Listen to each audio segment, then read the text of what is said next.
Other thing I want to call attention to is the ledge guarding situation that's going to happen in this game. Peach has a counter, which is going to be a problem for Lancelot's recovery. He, of course, comes way above the stage, and he runs the risk of getting countered, and it's a real problem for him to make it back to the stage after getting hit with that just once. Exactly, and already this match, so many hitboxes getting thrown about, but no strong hits. That's the first decisive hit right there by Lancelot, trying to capitalize on his advantage state, but Peach's rolls are extremely long.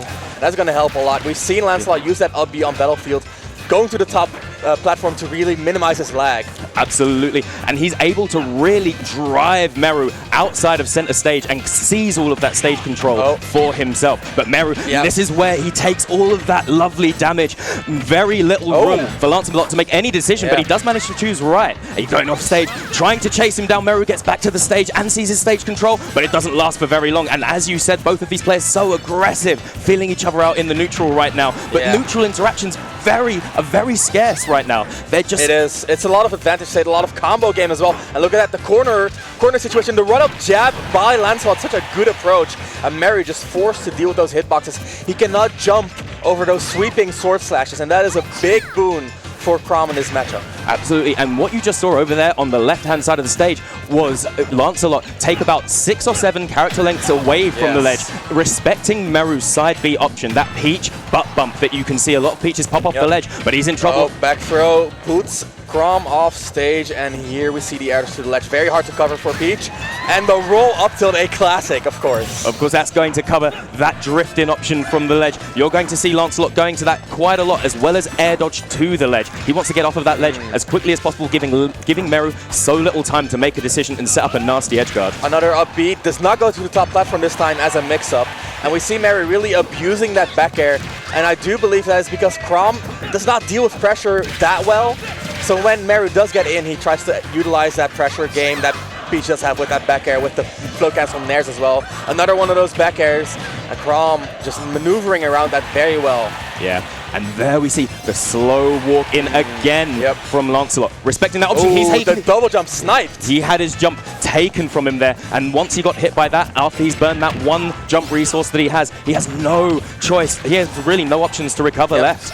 May as well air dodge into the blast zone. Now trying to apply some pressure on that right-hand side of the stage. It's that corner scenario that's really rough for Meru, because he has no room to weave around the sword hitboxes. He has to deal with them, and he has to make a read, usually, to make it out of the corner, and that's not easy versus a player like Lancelot, almost getting the shield break, but gets punished instead, and another air dodge to the ledge. Those have been working out beautifully for Lancelot.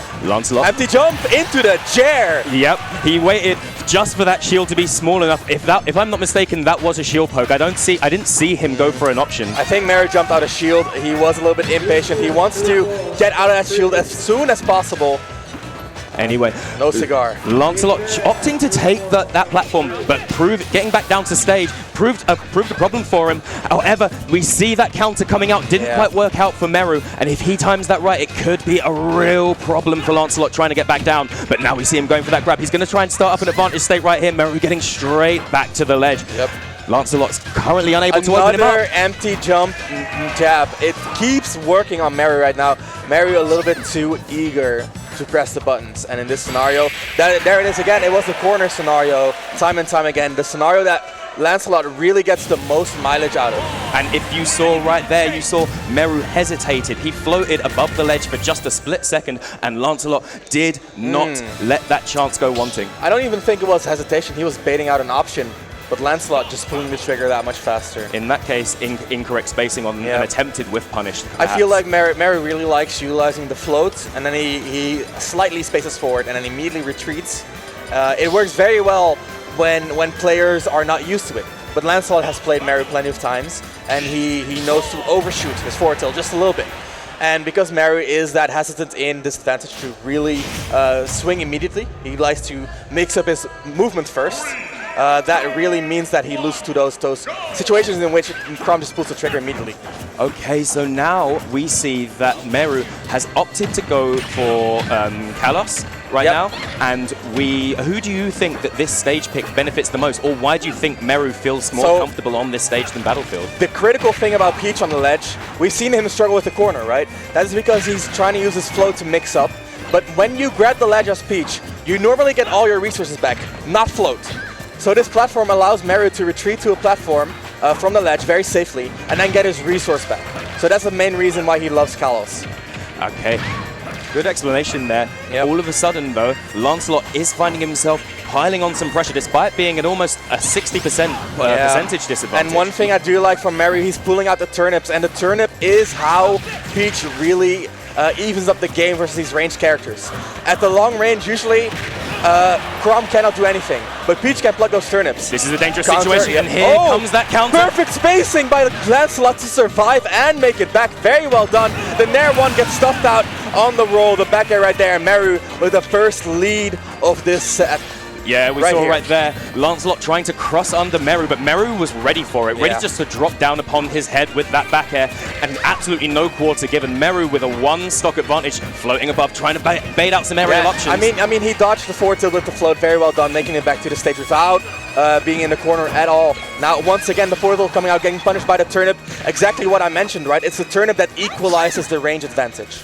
Of course, just rolling in, just waiting a bit too long, misspacing that runaway dash attack. Yep, another adder to the ledge, and once again, working out very well. I love Lancelot's recoveries this set. The empty hop, up tilt, and again... Oh, and the back air coming straight out of nowhere. I thought I saw Meru go for a bad turnip pull, perhaps. I do believe so. And I have to just, highlight that empty jump up tilt. It didn't hit Meru, but Meru did jump out of shield.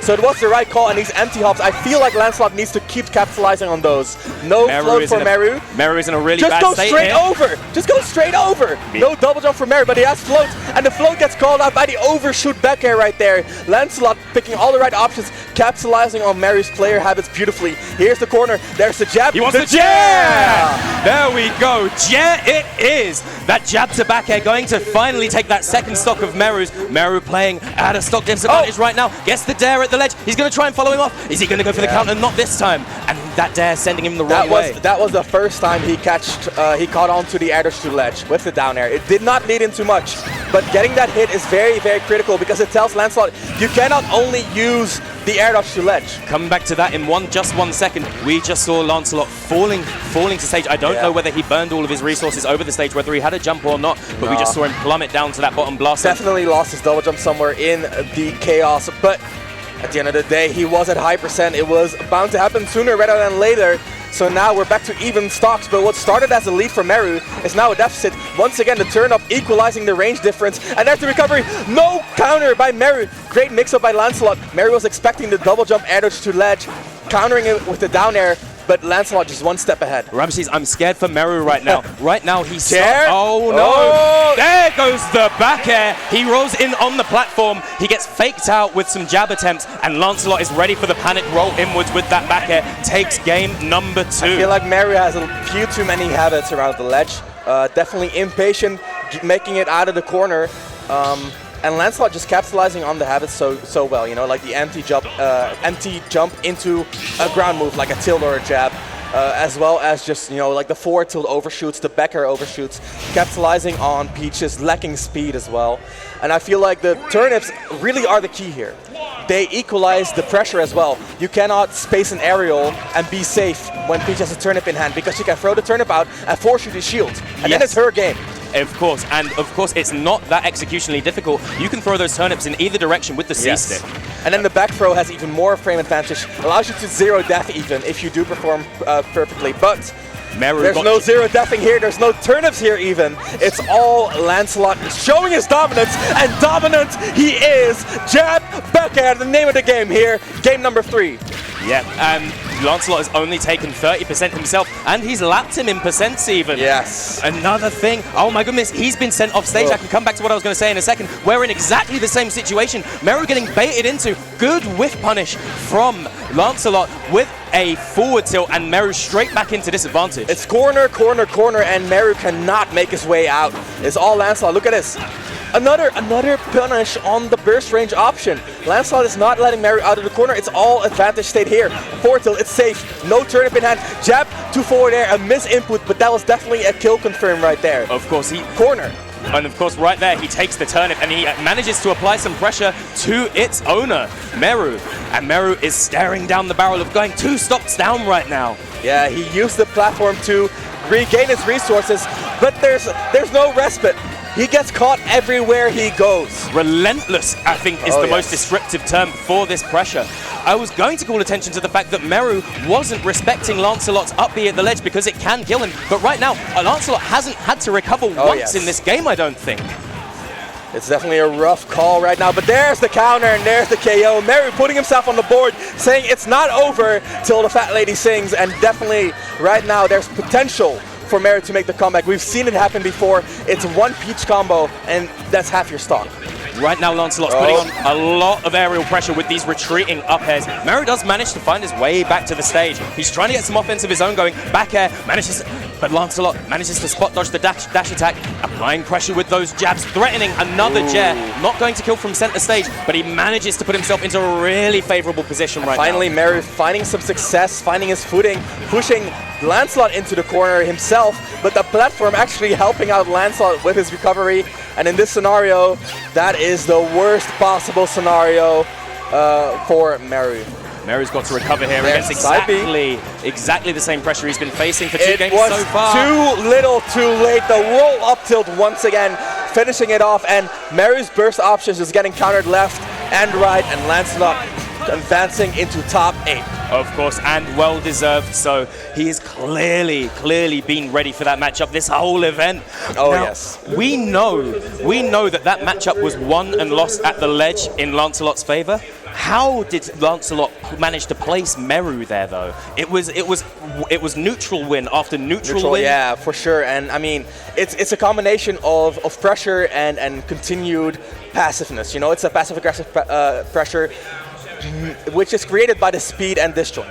So the first step of Lancelot's plan is be in a range in which Meru cannot pull a turnip unpunished. So there's no turnip to keep track of, right? And then the safe pressure with the disjoints outside of Peach